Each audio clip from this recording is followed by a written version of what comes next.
नमस्कार दोस्तों, स्वागत है आप सभी का teaching bye Amarjeet sir YouTube channel पर। यहाँ हम आपकी तैयारी को नेक्स्ट लेवल तक लेकर जाएंगे।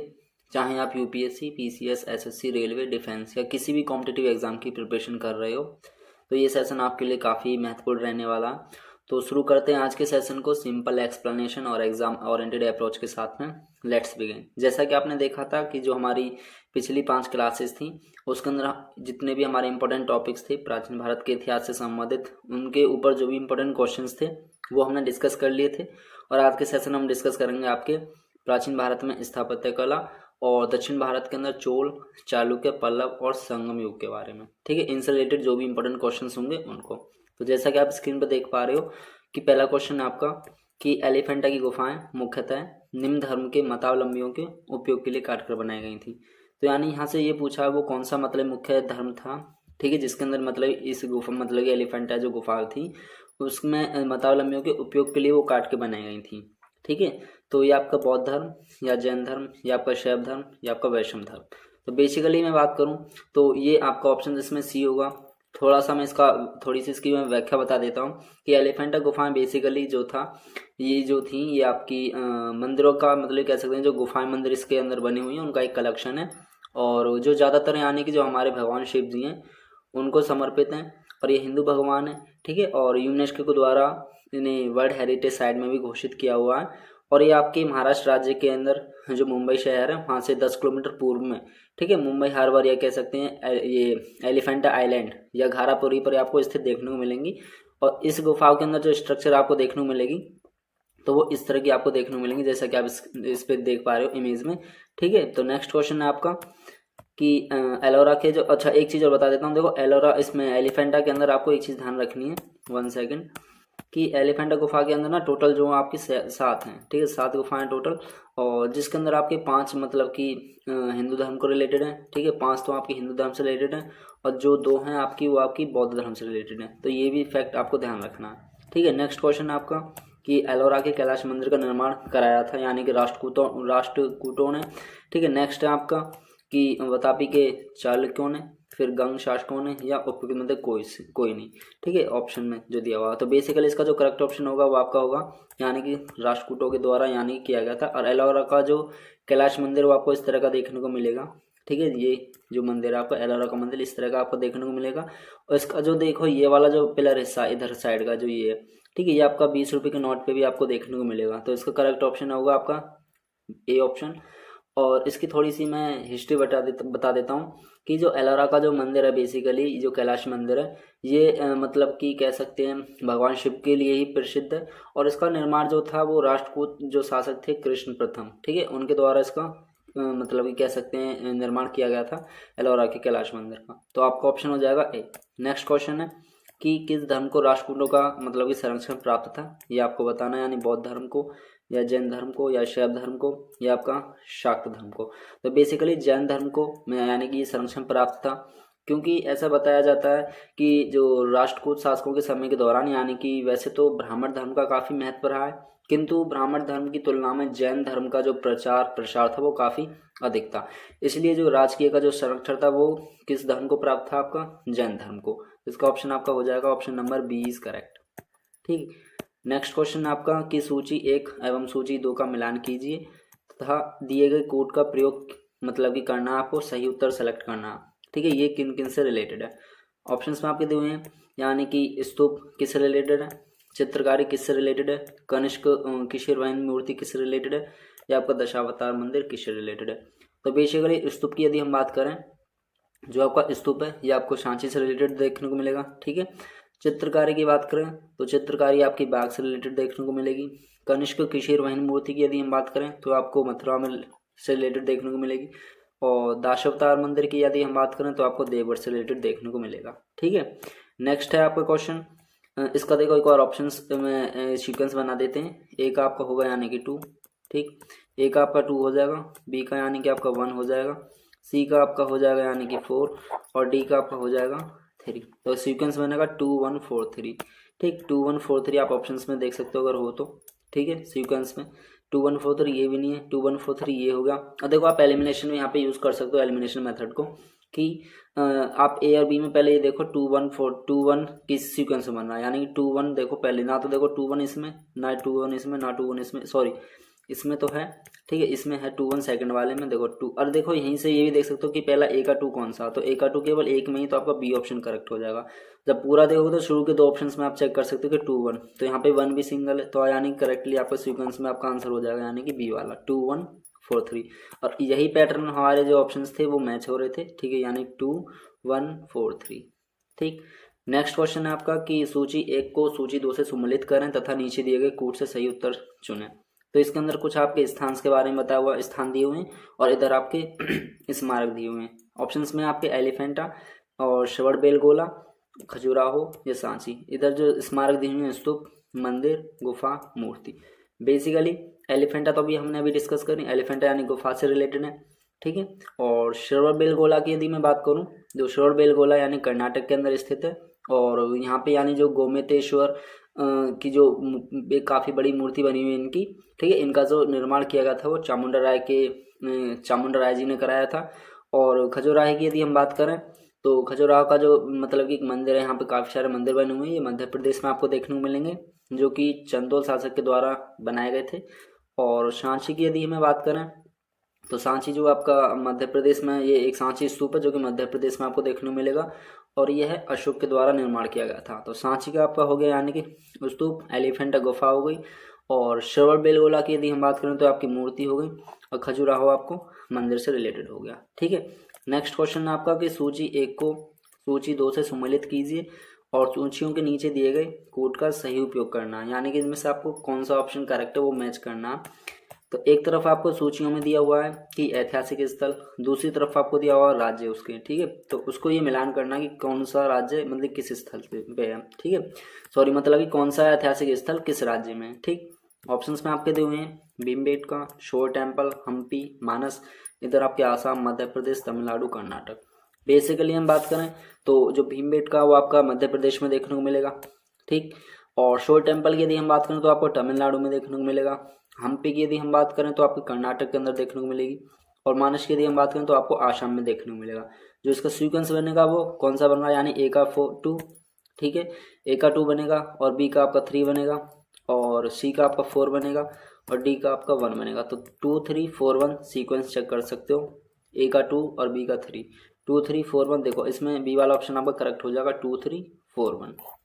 नेक्स्ट क्वेश्चन है आपका कि कानपुर के अंदर उत्तर प्रदेश में स्थित भीतरगांव मंदिर के संदर्भ में मतलब कथन बताना कौन सा सही है, ठीक है। बेसिकली तो इस पहला ऑप्शन से आपका कि 1 सेकेंड, इस इमेज को मैं थोड़ा वो कर देता हूँ छोटा, ठीक। तो इस मंदिर का निर्माण 5वीं सदी ईस्वी से मतलब 5वीं सदी से लेकर 6ठी सदी के मध्य हुआ था। नेक्स्ट है ईंटों से निर्मित यह प्राचीनतम मंदिर है, ठीक है, भारत का। तो इनमें से आपको बताना कि कौन सा सही ऑप्शन है। ऑप्शंस में आपके पहले में दिया हुआ कि क्या केवल 1 होगा, दूसरा केवल 2, ठीक है, तीसरा आपका बताया हुआ यानी केवल 1 और 2 दोनों, तीनों, ठीक है, 1 और 2 दोनों। फिर डी है आपका ना तो 1 ना ही 2, ठीक है। इनमें से कौन सा आपका करेक्ट ऑप्शन होगा। और देखो इस टेम्पल की जो स्ट्रक्चर है वो आपको इस तरह की कुछ देखने को मिलेगी, ठीक है। 1 सेकेंड में इसको जूम आउट कर देता हूँ, ठीक है। तो इस टेम्पल की जो आपको स्ट्रक्चर देखने को मिलेगी वो इस फॉर्मेट में आपको देखने को मिलेगी, जो कि आपका यानी कि भीतरी गांव के अंदर ये भगवान शिव को ही समर्पित है, ये चीज़ ध्यान रखिएगा, ठीक है। तो काफ़ी प्यारा मंदिर है, ये आपको देखने को मिलेगा, ठीक। इसकी मैं थोड़ी सी आपको हिस्ट्री बता देता हूँ कि जो भीतरी गांव है यानी उत्तर प्रदेश के कानपुर जिले के अंदर ये है स्थित है, ठीक है। और अलेक्जेंडर कनिंघम के द्वारा यानी कि 1870 मतलब 1877 से लेकर 1878 यानी कि आपका 1877 से लेकर 1878, ठीक है, इसके दौरान इस गांव का उन्होंने दौरा किया, और इस स्थल के जो चारों आसपास जो भी मतलब कि गांव की जो प्राचीन वस्तुएं वगैरह थी उन सभी का वर्णन किया था उन्होंने। और वर्तमान में यदि हम बात करें जो एक प्राचीन गांव है, शहर है जिसका नाम है फूलपुर, ठीक है, वहाँ पे ये इसके मध्य स्थित आपको देखने को मिलेगा। और भीतरी गांव से लगभग 2 किलोमीटर पूर्व यानी कि आपको पूर्व स्थित के अंदर एक बारी गांव है। तो बारी गांव को पहले मतलब कि प्राचीन शहर रहा है तो उसको बारी गांव कहा जाता था, ठीक है। और इस गांव के परिवेश की यदि हम बात करें तो ज़्यादा तो देखो कुछ ज्ञात हुआ नहीं है एज ए हिस्टोरिकल, लेकिन ये बताएगा कि वहाँ पे ना कोई महत्वपूर्ण शिलालेख नहीं मिले, और साथ ही गांव के जो भी पुराने मंदिर हुआ करते थे वहाँ पे कोई पूजा नहीं होती थी, इसलिए ये जो अपना एक कह सकते हैं स्थल पुराण है या सांस्कृतिक इतिहास है, इसको विकसित करने में वो मतलब कि विफल रहा है। तो ये चीज़ ध्यान रखिएगा। तो इसमें ऑप्शंस तो आपके दोनों ही करेक्ट हो जाएंगे, ठीक है। 1 सेकेंड। तो इसका ऑप्शन आपका कौन सा करेक्ट हो जाएगा, यानी पहला भी दूसरा भी, ठीक है। क्योंकि देखो इसको मंदिर का जो निर्माण हुआ था इसका वो 5वीं सदी से लेकर 6ठी सदी के मध्य हुआ, दूसरा ईंटों से निर्मित था और प्राचीनतम मंदिरों में से एक है। तो आपका ऑप्शन यानी कि 1 और 2 दोनों करेक्ट हो जाएंगे, यानी आपका option number C is correct. Next question है आपका कि निम्नलिखित में से किसका शिखर द्रवड़ शैली से बना हुआ है, ठीक है। निम्नलिखित में से किसका शिखर जो द्रवड़ शैली से बना हुआ है, देखो शिखर की बात हुई है यहाँ पे, मतलब देखो द्रवड़ शैली के रिगार्डिंग में पूछा, तो भीतरी गांव का मंदिर था या ग्वालियर का तेली मंदिर था या आपका कंदरिया का महादेव मंदिर था या आपका ओशिया का मंदिर था। तो बेसिकली ग्वालियर का तेली मंदिर था, ठीक है। और ये आपकी द्रवड़ शैली से निर्मित है, क्योंकि यहाँ पे ना काफ़ी नक्काशियाँ या जो मूर्तियाँ नागर शैली वो बनी हुई हैं जो कि आपको देखने को मिलेंगी। और यहाँ पे कुछ वास्तु शैली ऐसी भी थी जो हिंदू और बौद्ध, ठीक है, ध्यान रखिएगा, जो आपकी हिंदू और साथ के साथ बौद्ध, हिंदू और बौद्ध, इन दोनों से रिलेटेड आपको वहाँ पे कुछ मतलब कि वास्तुकला शैलियों का मिश्रण देखने को मिलेगा। तो ग्वालियर का वो तेली मंदिर था जिसके अंदर आपको मतलब कि द्रविड़ शैली के मतलब कि द्रविड़ शैली से ये बना हुआ आपको देखने को मिलेगा, ठीक है। नेक्स्ट है आपका क्वेश्चन कि महाबलीपुरम के रथ मंदिरों का निर्माण किसने कराया था, ठीक है। महाबली के रथ मंदिरों का निर्माण किसने करवाया था, तो नरसिंह वर्मन प्रथम ने या समुद्रगुप्त ने या हर्ष ने या पुलिकेशन द्वितीय ने। तो बेसिकली वो नरसिंह वर्मन प्रथम ने करवाया था, क्योंकि ऐसा बताया जाता है कि जो मामल शैली का जो विकास हुआ था वो पल्लव शासक जो थे नरसिंह वर्मन प्रथम महामल के काल में हुआ था। और इसके अंतर्गत 2 तरह के हमारे स्मारक बनाए गए थे, एक था आपका मंडप और एक आपका था एकाश्मक मंदिर, ठीक है, एकाश्मक मंदिर। तो ये 2 तरह के स्मारक वहाँ पे बनाए गए थे, और मतलब जिनको मतलब रथ कहा गया था। और इस शैली से जितने भी हमारे निर्मित स्मारक थे वो सारे के सारे हमारे महाबलीपुरम में विद्यमान है। तो ये चीज़ ध्यान रखिएगा। तो आपका ऑप्शन हो जाएगा यहाँ पे ए वाला करेक्ट, ठीक है। नेक्स्ट टॉपिक है आपका दक्षिण भारत में जो भी आपके चोल या चालुक्य या जो हम कह सकते हैं पल्लव और संगम युग से रिलेटेड जो भी इंपॉर्टेंट क्वेश्चंस हैं उनको देखते हैं। पहला क्वेश्चन है आपका कि निम्नांकित राजवंशों में से किसके शासन में मतलब किसके शासन अपने शासनकाल में अपने मतलब जो उत्तराधिकारी के थे वो घोषित कर देते थे। तो बेसिकली आपके इसमें चोल वंश से चोल जो राजवंश है उससे रिलेटेड आपको देखने को मिलेगा, ठीक है। नेक्स्ट है आपका क्वेश्चन कि ईसा के प्रारंभिक शताब्दियों में भारत तथा रोम के बीच में घनिष्ठ व्यापारिक संबंध की सूचना किस पूरा स्थल की खुदाई से प्राप्त होती है, यानी कि मदेरू या आपका ताम्रलिप्ति या टोंडी या आपका अरिकामेडू। तो आपकी अरिकामेडू से देखने को मिलेगी, क्यों, क्योंकि अरिकामेडू जो है वो आपके भारत के पूर्वी तट पे स्थित है, यानी ये भारत के आपका पूर्वी तट पे देखने को मिलेगा। और ये एक काफ़ी प्राचीन मतलब पुरातात्विक स्थल है, ये चीज़ आपको ध्यान रखनी है। तो आपका ऑप्शन इसमें हो जाएगा डी। नेक्स्ट क्वेश्चन है आपका कि निम्नलिखित में से किस राजा ने अपने मंत्रियों को पशुओं पर क्रूरता पर प्रतिबंध लगाने के लिए काशी क्षेत्र भेजा था, तो चालुक्य राजा सिद्धराज सिंह या चालुक्य राजा कुमारपाल या चोल राजा कुलोत्तुंग या आपको कश्मीरी राजा जयसिंह। तो बेसिकली चालुक्य राजा कुमारपाल जो थे इनको यानी कि भेजा गया था अपने जो मंत्रियों को मतलब पशु पर जो क्रूरता पर प्रतिबंध लगाने के लिए काशी क्षेत्र में भेजा गया था। तो आपका ऑप्शन हो जाएगा इसमें बी वाला। नेक्स्ट क्वेश्चन आपका कि निम्नलिखित में से कौन एक तमिल देश के संगम युग का राजवंश नहीं था। देखो हमें नहीं पूछा कि चेर था या आपका नेक्स्ट ऑप्शन में पल्लव था या आपका चोल या पांड्य है, ठीक है। तो बेसिकली इसमें जो थे आपके ये ऑप्शन में देखो तमिल भाषा के रिगार्डिंग में पूछा, ये भी चीज़ आपको ध्यान रखनी है। 1 सेकेंड, ठीक है। तमिल देश के संगम में पूछा, मतलब कि तमिल देश के संगम युग का पूछा, और इसमें ये पूछा कि जो राजवंश नहीं था, ठीक है, हाँ नहीं पूछा इसमें। तो बेसिकली इसका जो करेक्ट ऑप्शन होगा आपका ये होगा पल्लव, ठीक है, यानी कि शी वाला। क्यों, क्योंकि संगम साहित्य में ऐसा बताया गया कि केवल जो हमारे मतलब चोल और चैर और आपके पांड्य राजाओं के बारे में मतलब विवरण प्राप्त होता है, ठीक है, ये चीज़ ध्यान रखिएगा। तो इसका सी वाला ऑप्शन करेक्ट हो जाएगा। नेक्स्ट है कि किस शासक ने सिंहल द्वीप के विरुद्ध 642 ईस्वी में 2 समुद्री अभियान भेजे थे, ठीक है। तो बेसिकली राजा राम ने या ये आपके कह सकते हैं नरसिंह वर्मन ने, देखो यहाँ पे थोड़ी टाइपिंग मिस्टेक हो गई है, ठीक है, ये नरसिंह वर्मन है, यहाँ पे नरसिंह आएगी, ठीक है। तो नरसिंह वर्मन प्रथम ने या कीर्ति वर्मन प्रथम ने या आपके जयसिंह प्रथम ने। तो बेसिकली नरसिंह वर्मन प्रथम ही थे जिन्होंने यानी कि 600 जो सिंहल द्वीप का जो विरुद्ध हुआ था, यानी उस टाइम पे तो 642 ईस्वी में 2 समुद्री अभियान भेजे गए थे, ठीक है। नेक्स्ट क्वेश्चन है आपका कि निम्नलिखित तमिल ग्रंथों में किसे लघु वेद की संज्ञा दी गई है, ठीक है। अच्छा क्वेश्चन है कि ये नंदी कलम्बकम या कलिंग गुतुनपर्णी या पेरिया पुराणम या आपका कुरिल। तो बेसिकली जो आपका कुराल है, मतलब यहाँ पे कुरिल नहीं कुराल, ठीक है। तो ये कुराल जो था यानी ग्रंथ, इससे रिलेटेड आपको देखने को मिलेगा, क्योंकि ये एक तमिल ग्रंथ है। पहले इसको कुराल कहा जाता, बाद में इसमें मतलब कुराल को कुरल कहते हैं, जिसके अंदर लघु वेद की संज्ञा के बारे में बताया गया। और इसके जो रचयिता आपको देखने को मिलेंगे वो तिरुवल्लुवर मतलब आपको देखने को मिलेंगे, यानी कि इसके जो रचयिता आपको देखने को मिलेंगे वो तिरुवल्लुवर देखने को मिलेंगे, तिरुवल्लुवर, ठीक है। ये चीज़ आपको ध्यान रखनी है। नेक्स्ट क्वेश्चन आपका कि चोल शासकों के शासनकाल में निम्नलिखित में से कौन सा वारियम उद्यान प्रशासन का कार्य देखता था। ऑप्शंस में दिए होंगे पानवारियम, ठीक है। नेक्स्ट है आपका एरिवारियम, नेक्स्ट टोलवारियम, नेक्स्ट आपका समतरवेरियम।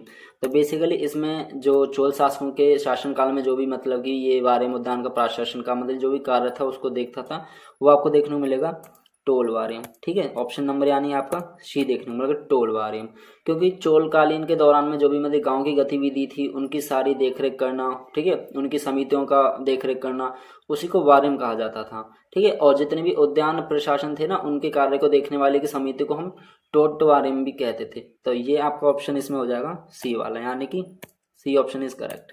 ये चीज ध्यान रखिएगा, आपका C option is correct. Next question आपका कि निम्नलिखित में से कौन तमिल रामायणम या राम वाताराम का लेखक था, ठीक है। तो बेसिकली क्वेश्चन में पूछा कुंवन, कुट्टन या नन्ना टिक्कण, ठीक है। तो इनमें से आपको बताना है वो कौन तमिल रामायणम या तमिल ये कह सकते हैं रामतवाराम का लेखक था। इनमें से आपको ऑप्शन में करेक्ट करना। तो बेसिकली आपको कम्वन देखने को मिलेगा, ठीक है। तो कम्वन द्वारा ही रचित जो हमारा कम रामायण था, या ये कह सकते हैं जो कि आपका रामतवाराम तमिल भाषा के अंदर आपको देखने को मिलेगा। ये आपको तमिल लैंग्वेज के अंदर आपको देखने को मिलेगा, यानी कि तमिल लैंग्वेज के अंदर, तमिल भाषा के अंदर, ठीक है। तो ये चीज़ आपको ध्यान रखनी है। नेक्स्ट क्वेश्चन आपका कि दक्षिण भारत का जो प्रसिद्ध तकोलम का युद्ध हुआ था वो किन किन राजाओं के बीच में आपको देखने को मिलेगा। इनमें किस किस के मध्य, यानी कि चोल एवं उत्तर चालुक्य के मध्य, या चोल एवं राष्ट्रकूटों के मध्य, या चोल एवं होयसल के मध्य, या चोल एवं पांडवों के मध्य। तो बेसिकली ये चोल एवं राष्ट्रकूटों के मध्य आपको देखने को मिलेगा, ठीक है। ऑप्शन आपका बी वाला करेक्ट होगा। नेक्स्ट आपका मीनाक्षी मंदिर कहाँ वसित है। मीनाक्षी मंदिर की यदि हम बात करें तो देखो मीनाक्षी मंदिर बेसिकली काफ़ी मतलब कि प्यारा मंदिर बना हुआ, जो कि भगवान जो शिव हैं उनकी जो अर्धांगिनी है पार्वती जी, उनके उपलक्ष्य में बनाया गया है इसको। और आपको जो ये मंदिर की इमेज यहाँ पे दिख रही है, इस तरह का आपको ये मंदिर देखने को मिलेगा, ठीक है। कभी लाइफ में मौका मिले तो इधर विजिट कीजिएगा, ठीक है। और देखो इसकी मैं थोड़ी सी फैक्चुअल जानकारी दे देता हूँ। जो मीनाक्षी मंदिर है भारत का मतलब कि सबसे पुराना और काफ़ी महत्वपूर्ण मंदिरों में एक माना जाता है, और मतलब इसका इतिहास लगभग 2500 वर्ष मतलब से अधिक पुराना है। और ऐसा केंद्रीय किंवदंती के अनुसार बताया गया है कि जो मंदिर का निर्माण था वो आपका पांड्य राजा जो कुलशेखर पांड्य थे 6ठी शताब्दी में मतलब ईस्वी में करवाया था, उसी ईस्वी के अंतर्गत, ठीक है, 6ठी शताब्दी ईस्वी में करवाया था। और ये आपका मदुरई में देखने को मिलेगा, क्योंकि सिटी ऑफ मदुरई मुंबई के अंदर आपको देखने को मिलेगा ये मीनाक्षी टेम्पल, ठीक है। लास्ट क्वेश्चन है आपका कि नटराज जो नृत्य है भगवान की मूर्ति मतलब जो नटराज भगवान की जो मूर्ति है उसके संदर्भ में आपको सही कथन बताना कि क्या यह मूर्ति 4 हाथों वाली है या मतलब शिव का प्रतिनिधित्व करती है। नेक्स्ट है अपने दाएं कान में वह एक पुरुष का कुंडल पहने हुए और बाएं में एक महिला का, ठीक है। जैसे कि आप इमेज पे देख पा रहे हो स्क्रीन पर कि जो भगवान नटराज की मूर्ति आपको इस तरह की देखने को मिलेगी, जो कि भगवान शिव की ही है, ठीक है। अब इसके उपलक्ष्य में इसमें आपसे क्वेश्चन पूछा, तो बेसिकली मैं इसका थोड़ा सा फैक्चुअल बैकग्राउंड बता देता हूँ इस मूर्ति के रिगार्डिंग में। कि देखो जो भगवान शिव की नटराज की जो मूर्ति है, पहली चीज़ तो ये मतलब कि मुद्रा स्थिति में आपको देखने को मिलेगी, ठीक है। मुद्रा की मतलब जो मुद्रा की मूर्ति है ये आपको नृत्य करते हुए देखने को मिलेगी, और इसमें जो आपके 4 हाथ इसमें देखने को मिलेंगे, ठीक है। 1 सेकेंड मैं इमेज को यहाँ पर रखता हूँ, ठीक है। इसके अंदर जो आपको ये मतलब कि 4 हाथ देखने को मिलेंगे भगवान जी के, ठीक है। ये 1 2 3 4, ठीक है। ये जो आपको चारों हाथ इसमें अंदर देखने को मिलेंगे 1 2 3 4। तो बेसिकली ये जो 4 हाथ वाली जो शिव जी की मूर्ति है ये इनका प्रतिनिधित्व करती है। और इस मूर्ति के ऊपर जो दाएं हाथ में आपको डमरू देखने को मिलेगा, ठीक है, ये रहा।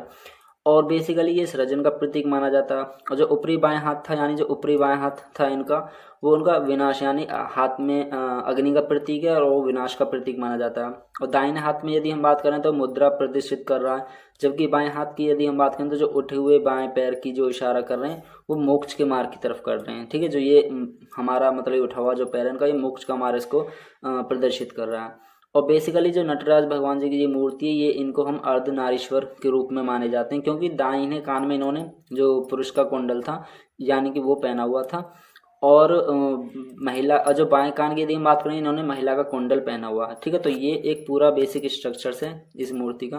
तो ओवरऑल अगर हम ऑप्शंस की बात करें तो इसमें जो आपका ऑप्शन करेक्ट होगा वो दोनों ही ऑप्शंस आपको देखने को मिलेंगे, यानी कि पहला वाला भी और दूसरा वाला भी। ठीक है, यानी ऑप्शन 1 भी देन ऑप्शन सेकंड भी। तो आप ऑप्शंस में चेक कर सकते हो कि इसमें ऑप्शन आपका कौन सा करेक्ट होगा, केवल एक या आपका केवल दो या एक और दो दोनों। ठीक है, या ना तो एक ना दो। तो बेसिकली दोनों ही इसमें आपके सही होंगे, यानी ऑप्शन 1 भी और ऑप्शन 2 भी।